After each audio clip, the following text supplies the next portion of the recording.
আমি সালমান শাহ মারা যাওয়ার পরে, ইমন মারা যাওয়ার পরে আমি কাঁদতে পারি নাই, কারণ কান্নার আমার কোনো সুযোগ ছিল না। আমি মারা গেছে শুনি নাই, না জেনে আমি গেছি। ডন গ্রেফতার হলো, সারা দেশ পাগল হয়ে গেল, মনে হলো যেন আমার সালমান শাহ বেঁচে গেছে মনে হচ্ছিল। তারপরে আমি বার্মিংহামে একটা বিয়েতে আসলাম, পরে একদিন পরে আমি আসবো না, কিন্তু পাত্রের বাবা দুইজনেই পাগল আমার জন্য। পাত্রের বাবাকে আমি চিনতাম না, উনি গাড়ি পাঠালেন, আমি আসলাম, এসে দেখলাম পাত্রকেও আমি কোলে নিয়েছি। যাই হোক, ওখানে 1-1.5 মানুষ ছিলেন। আপনারা বিশ্বাস করবেন না কিনা, আমি আল্লাহর কাছে অনেক কৃতজ্ঞ। বিয়েবাড়ির পরিবেশ বদলে গেল।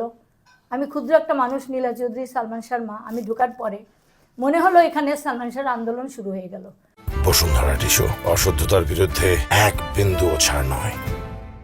টিকটকাররা প্রত্যেকটা মানুষ কপি কপি করে নিয়ে সব ছেড়ে দিয়েছে, সবাই বিচার চায়, কেউ কাঁদছে। আমি কিন্তু কাঁদছি না, আমার কান্না আসে না।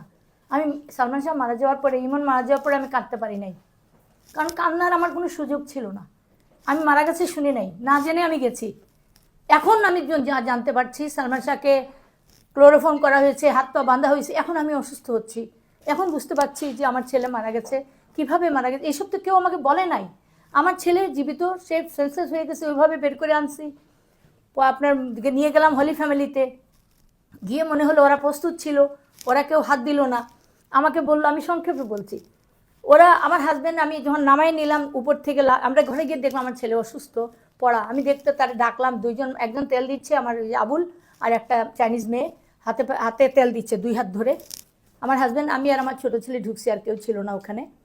15 দিন আগে একটা ছেলে বলে গেছিলো যে সালমান শাহকে হত্যা করা হবে, মেরে ফেলবে, আপনি বাঁচাতে চাইলে তার কাছে নিয়ে আসেন। আমার ছেলে বলছে ছেলেটা এডিক্ট, উল্টোপাল্টা বলছে। ওই ছেলেটাকে দেখলাম লিফটে নেমে যেতে, ভিজা গায়ে, খালি গায়ে, তার কাঁধে একটা লাল গামছা, আর উপরে ওই যে ডলির ছেলে বলে একটা খ্যাত, একটা আমার বাসার কাজের ছেলের বুয়ার ছেলে, ওকে নিয়ে নেমে যাচ্ছে।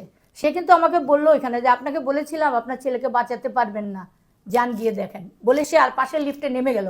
আমি আর কিছু জানলাম না, ঘরে ঢুকলাম। সালমান শাহ ইমনের ঘর যেমন ঠিকঠাক থাকতো আগে, পরিপাটি সুন্দর, মনে হচ্ছে না এমন কোনো ঘটনা ঘটছে এখানে। ডাইরেক্ট আমরা রুমে গেলাম, রুমে গিয়ে দেখলাম ইমনের খাটে যেদিকে মাথা রাখার কথা ওইদিকে পাও, যেদিকে পাও রাখার কথা ওইদিকে মাথা, সে শুয়ে আছে, একটা গেঞ্জি পরা, কালার মনে নাই, ইয়েলো একটা প্যান্ট পরা, দুইজন তেল দিচ্ছে। আমরা ঢুকতে দেখে ওরা চলে যাচ্ছিল। আবুলকে আমার হাজব্যান্ড বললো যে একজন ডাক্তার ডেকে নিয়ে আসো। তখন আমিও দৌড়ে গিয়ে আমার ছেলেকে চুমা দিলাম, ডাকতেছি, ইয়ে করতে, উঠে না, তখন বিছনায় উঠে গেছি। আমি উঠে যখন পায়ের দিকে নাড়া দিয়েছি, পা ঠান্ডা হয়েছে কিনা আমি দেখতে গিয়ে দেখলাম নীল হয়ে গেছে পায়ের 10টা নখ। হাতে আসলাম ফিরত, যে কি হলো, হাতেরও দেখলাম 10টা নখের হাফ সাইজ ইয়ে হয়ে গেছে, ঠোঁটটা নীল হয়ে গেছে। আমি ঠোঁটে চুমা দিলাম, বললাম বাবা ওঠ, আম্মা আসছি কিছু করে। পরে জানছিলাম আমেরিকান ভিসের আর ইয়েতে চেক করে ফোন করে যে এটা কেন, ওনারা বলছেন যে সাফোগেশনের কারণে লোক মারাও যেতে পারে, না হলে এইভাবেই কমাতেও থাকতে পারে, সাফোগেটেড হওয়ার কারণে এই সিমটমগুলো দেখা গেছে। তখন আমার হাজব্যান্ডকে বললাম যে তুমি এখানে দাঁড়ায় আসো কেন, আমার ছেলে তো মরে যাচ্ছে। ঘরে কিন্তু কেউ নাই, সালমান শাহর স্ত্রী বা অন্য কোনো লোক নাই, একটা লোক বসা ছিল। আমরা যখন ঘরে ঢুকছি, আমার হাজব্যান্ড বলছেন উঁচামুটা কালো করে, আননোন একটু বিদঘুটে টাইপের লোক, আমরা ঢুকতে দেখে সে বেরিয়ে চলে গেল। আমার প্রশ্ন ওখানে সে কে ছিল। আচ্ছা, তারপরে যখন বিয়ে করলো, আবুল আসতেছে না, আমি তখন তাকে উঠাই নিছি। আমরা 3 জনে ধরাধরি করে, তখন কিন্তু আর কোনো মানুষ নাই, স্বামীটা তো ঘরেই ছিল, কিন্তু আমরা তো দেখি নাই। বের হয়ে যখন আধা করে আসছি, তখন ওইখানে একজন মহিলা, ওদেরই বন্ধু, পরে শুনছি এটা আজিজ মহোদয়েরই গার্লফ্রেন্ড, সে কি নামটা ভুলে গেছি আমি এই সময়ে।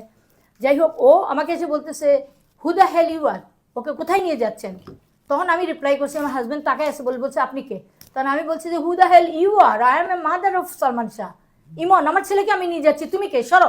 বলে আমরা নিয়ে লিফটের এই 5-10 কদম ওখানে গিয়ে লিফটে আমরা উঠতে গেলাম, লিফটে উঠলাম, কিন্তু লিফট আর নিচে যায় না। উপরে আসার সময় এরকম হয়েছিল, লিফট আর নামে না।